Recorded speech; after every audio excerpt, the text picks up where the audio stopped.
Olá, queridos amigos da Federação Espírita do Rio Grande do Norte.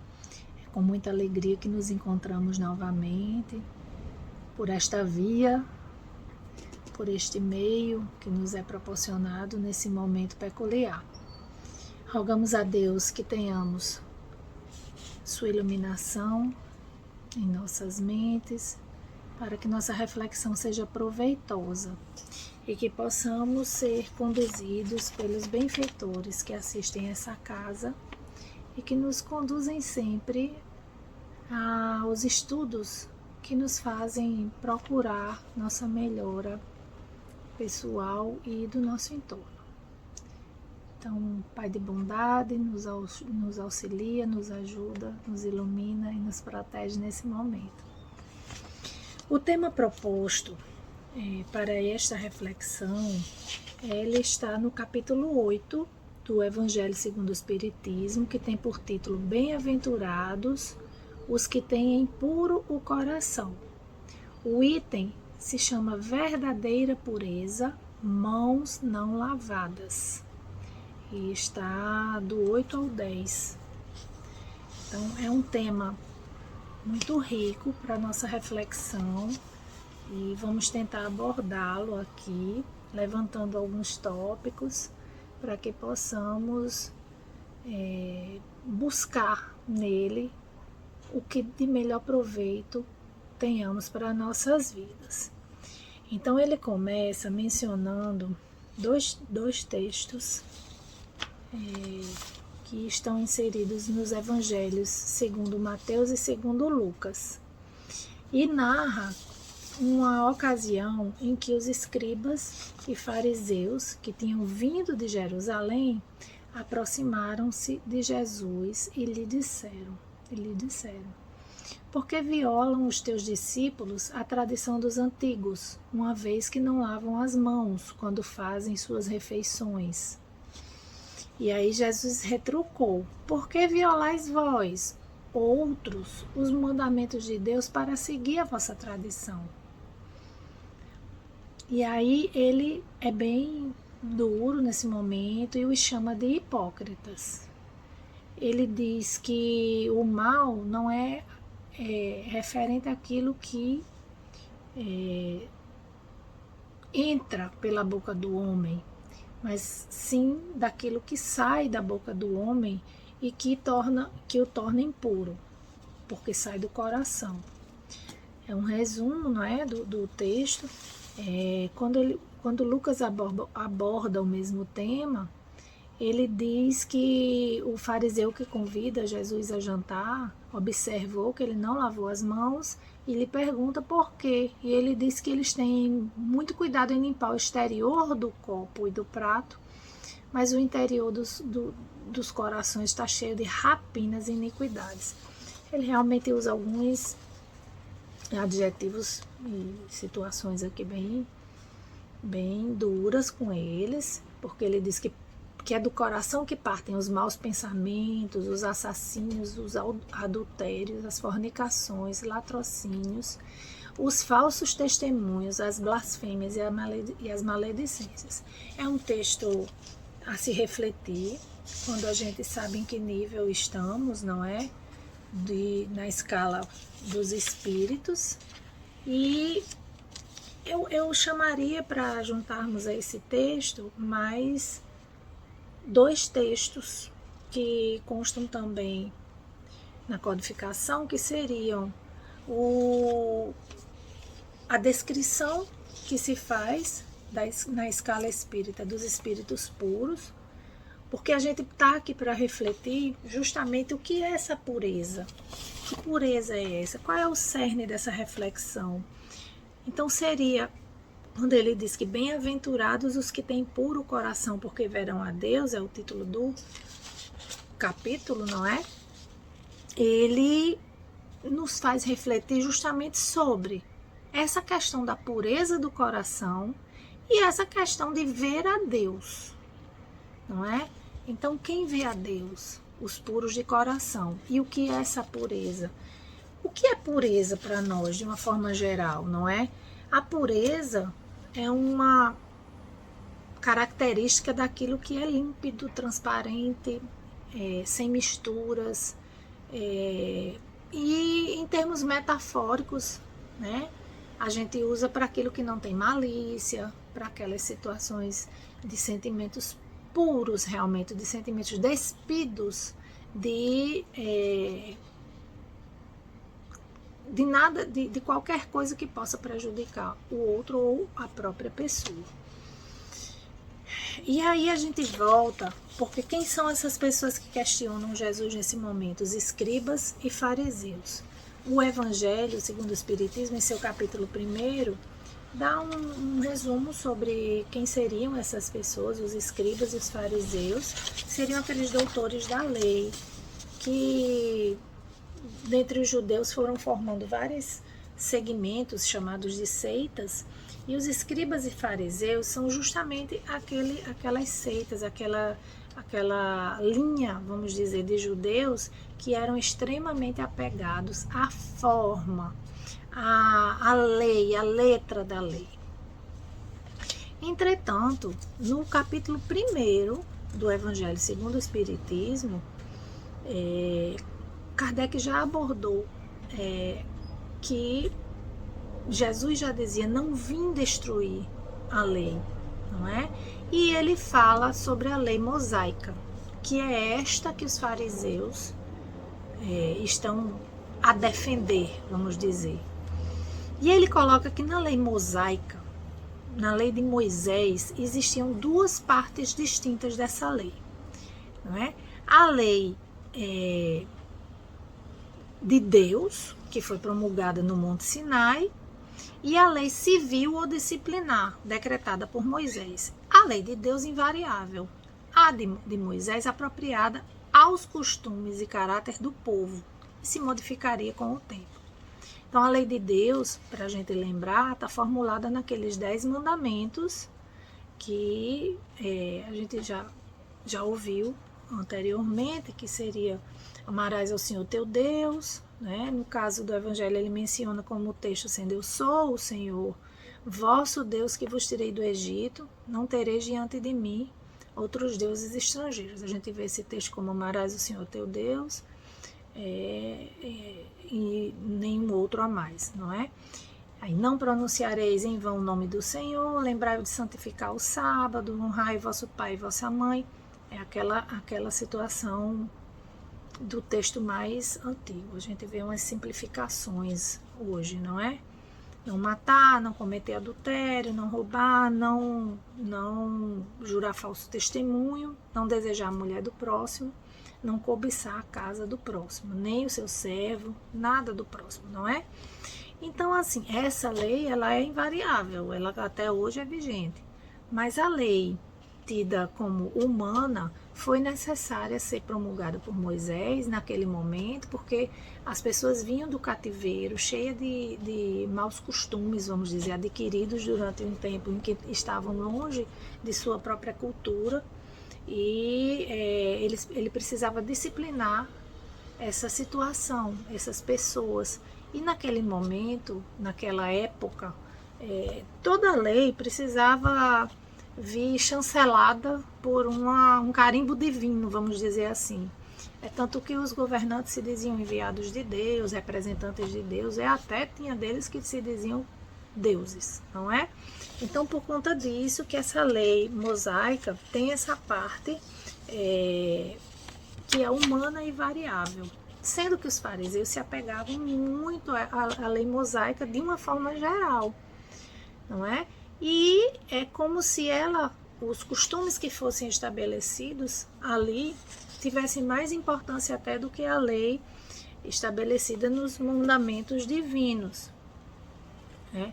Então, nesse momento é que Jesus elucida para eles de uma forma, para eles, muito chocante, porque é a convicção deles que é mais importante até a forma das coisas se fazerem, ou seja, os hábitos, os rituais estabelecidos, do que a intenção com que se está revestido no momento de se conectar com Deus, que é o que a gente procura por meio da religião, não é? Então, o que acontece nessa discussão. Jesus escandaliza essas pessoas porque ele bate de frente, como se diz hoje, dizendo que é muito mais importante que eles se munam, que eles se revistam de bons sentimentos, do que se importem tanto com as mãos, se serão ou não lavadas. Esse hábito de lavar as mãos era, para vocês imaginarem, era uma dos ditames dessa lei mosaica, que precisou estabelecer naquele tempo esse hábito de higiene. Imagine, colocando como sendo um mandamento divino, para poder as pessoas retomarem os hábitos mais saudáveis, não é? Diferente daqueles que eram praticados na escravidão, e que por eles teve gente que nasceu na escravidão, então achava que era o normal não terem esses hábitos, então precisava que se impusesse esse tipo de situação. Só que eles internalizaram tanto essas necessidades que elas passaram a se sobrepor à lei divina, não é? Então, a outra situação que a gente precisa abordar é pureza de coração, os puros de coração. Quem são os puros de coração?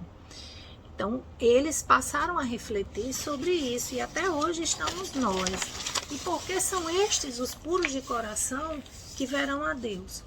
Por que são estes? Hoje, com a escala espírita, a gente entende um pouco mais que os puros de coração e que verão a Deus são os espíritos tidos de primeira ordem, aqueles que já passaram por todas as fieiras da evolução e obtiveram as virtudes necessárias ou as virtudes inerentes à pureza de coração.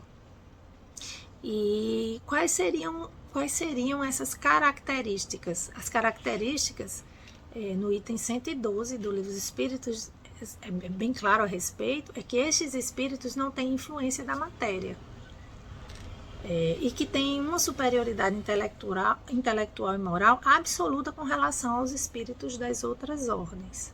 Percorreram todos os graus da escala e se despojaram de todas as impurezas da matéria. Tendo alcançado a soma de perfeição de que é suscetível a criatura, não têm mais que sofrer provas nem expiações, não estando mais sujeitos à reencarnação em corpos perecíveis, realizam a vida eterna no seio de Deus.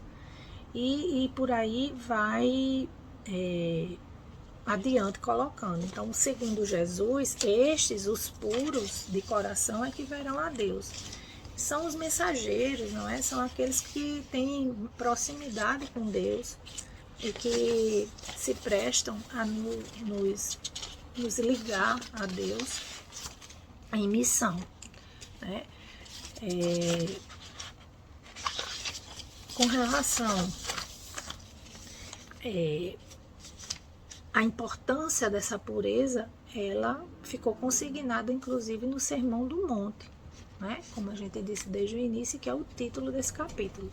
Então, bem-aventurados os que têm puro o coração, porquanto verão a Deus. É uma meta para nós nos despirmos dessas nossas impurezas, para chegarmos à pureza referida por Jesus naquele momento, que escandalizou aquelas pessoas, mas é a que deve ser buscada por cada um de nós. Então, para nos auxiliar nessa definição, já que é um adjetivo, uma situação muito subjetiva, porque o que é puro para mim pode não ser para outra pessoa, não é? Então, quem mais sabe vem nos socorrer. Emmanuel, o Espírito Emmanuel, nosso benfeitor, em várias ocasiões aborda esse tema. Em alguns livros ele aborda esse tema, e ele coloca no livro da Religião dos Espíritos um item chamado pureza, é o 11, né? E fala sobre isso. E ele coloca essa relatividade da pureza, como ela deve ser encarada, e que para nós ela não tem o mesmo significado, talvez, do que para uma pessoa mais elevada, não é? E ele diz que, estudando a palavra do Mestre Divino, A gente vê que até hoje não existiu ninguém igual a ele, com tanta pureza na alma. Que viu na manjedoura, que para muitas pessoas era um lugar desprezível, uma oportunidade de exaltar a humildade, né? Em Maria de Magdala, que para muitos era uma mulher sem qualquer valor, pela condição de obsidiada em que se mostrava na vida pública, ele viu um coração muito sofrido e converteu em mensageira da ressurreição. Podia ter sido comunicada por várias pessoas, mas foi por ela. E menciona-se muito que Maria é um exemplo, né, um paradigma de mudança, de busca da pureza realmente, e com sucesso. Que por isso que Jesus teria enxergado nela isso, esse potencial, e investido nela, e foi ela quem trouxe a mensagem ou a notícia de sua ressurreição, de seu ressurgimento. Em Simão Pedro, ele coloca, as pessoas viam um pescador muito inconstante, muito rude, muito sem letras, não é? E Jesus viu em Pedro um líder nato, não é? E uma pessoa séria, digna de se tornar um cristão exemplar e de levar aquelas pessoas a crerem na palavra evangélica. Então, e várias outras situações ele menciona também, como Saulo, que era um guardião intransigente da cultura judia, né? Que era uma pessoa perversa, que defendia tanto sua cultura a ponto de matar,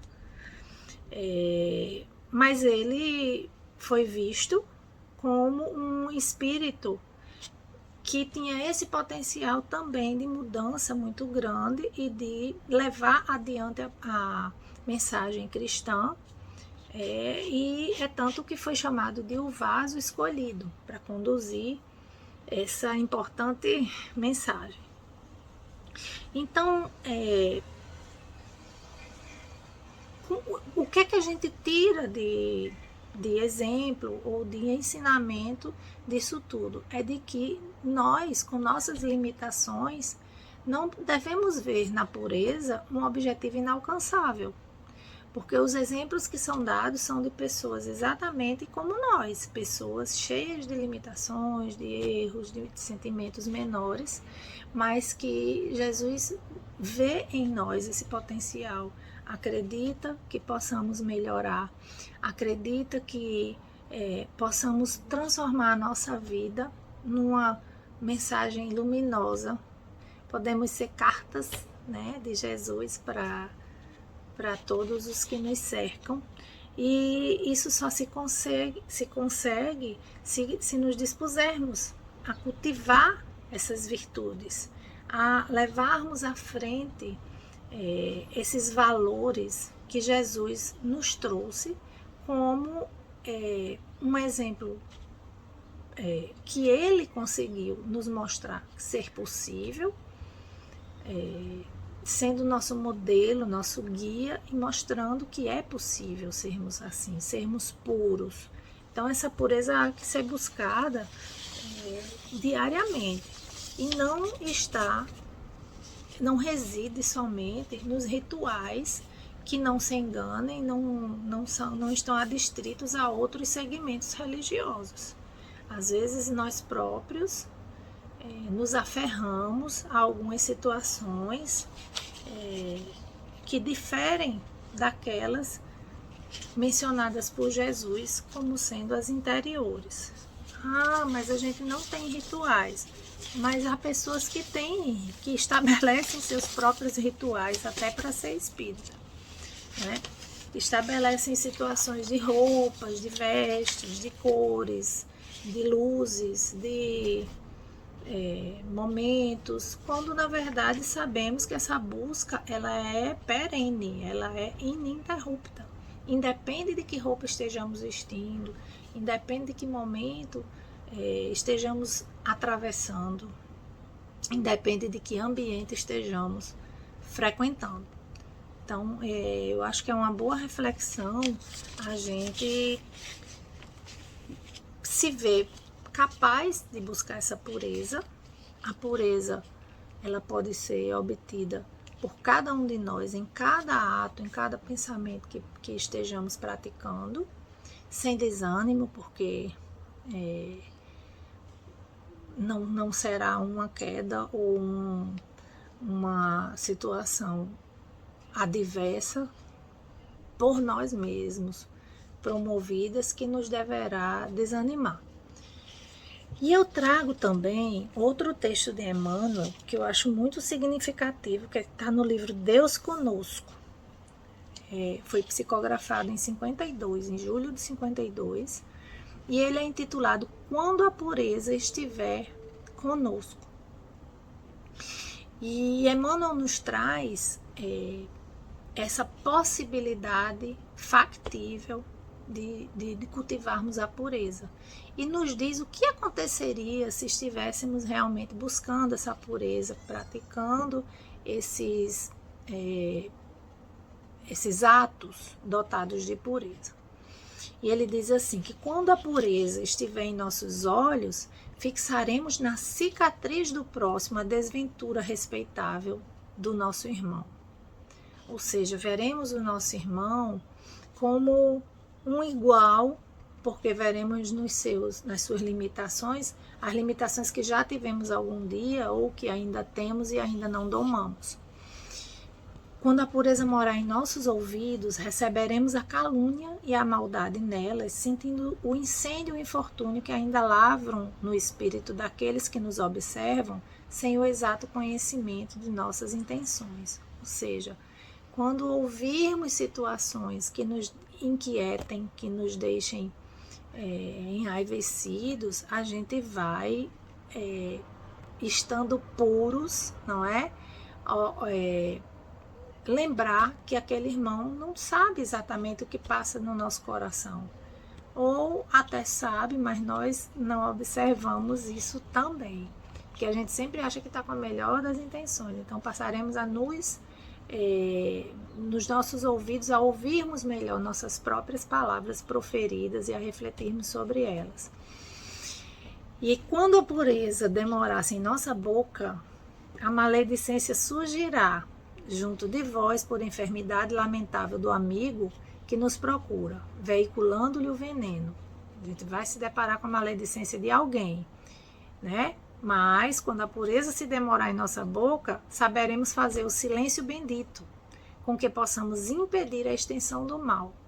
É aquela história das peneiras. Quando escutarmos alguma coisa, a gente precisa se questionar se essa coisa precisa ser passada adiante, se tem utilidade, se edifica. Então, na busca da pureza, nós vamos nos conter mais em repassarmos informações que não tenham utilidade. E aí eu me estendo, não só na boca, eu colocaria aqui nossos dedinhos que teclam nos nossos celulares, porque hoje estamos nesse momento de afastamento social, não é? Por segurança sanitária, mas continuamos passando e repassando histórias que nem sempre são edificantes e nem sempre vão levar para a vida das pessoas momentos de alegria, momentos de reflexão produtiva, edificante, não é? Então, mas quando a pureza estiver em nossa boca, nesse caso, não é? Nós nos conteremos, nós teremos o nosso crivo pessoal e um senso crítico que nos impedirá de repassar esse tipo de situação que levará de alguma forma algum sentimento improdutivo para os irmãos. E continuando, ele diz, quando a pureza associar-se ao nosso raciocínio, identificaremos nos pensamentos infelizes a deplorável visitação da sombra, diante da qual acenderemos a luz de nossa fé para a justa resistência. Então, isso, dentro de nós, nossos próprios pensamentos, teremos um crivo também para identificarmos que certos pensamentos não são benéficos, nem para conosco, nem para com os irmãos. E passaremos a identificar, a buscar essa identificação, porque muitas vezes nós nos deixamos inundar por pensamentos inseridos pelo nosso entorno, sem que tenhamos nenhum tipo de crítica a respeito disso. E infelizmente a gente observa muito isso, que as pessoas hoje escutam, repassam, assimilam e ficam convictos de certas situações até bem equivocadas. Então, quando a pureza nos invadir, nós estaremos aptos a filtrar o nosso raciocínio. E em seguida ele diz que quando a pureza respirar em nosso coração, o endurecimento espiritual jamais encontrará guarida em nossa alma, porque o calor de nosso carinho irradiar-se-á em todas as direções, estimulando a alegria dos bons e reduzindo a infelicidade dos nossos irmãos que ainda se confiam à ignorância. Olha que atual, não é, gente? Em momentos em que estamos presenciando, participando e até protagonizando tantas situações de endurecimento espiritual, endurecimento do coração, que metaforicamente é onde os nossos sentimentos circulam. A gente sabe que é uma metáfora, não é? Mas usamos isso desde sempre. Talvez pela sensação que as emoções provoquem em nosso órgão cardíaco. E aí a gente vai, dentro desse contexto, que quando a pureza respirar em nosso coração, ou seja, quando nossos sentimentos forem revestidos de pureza, não nos deixaremos endurecer espiritualmente.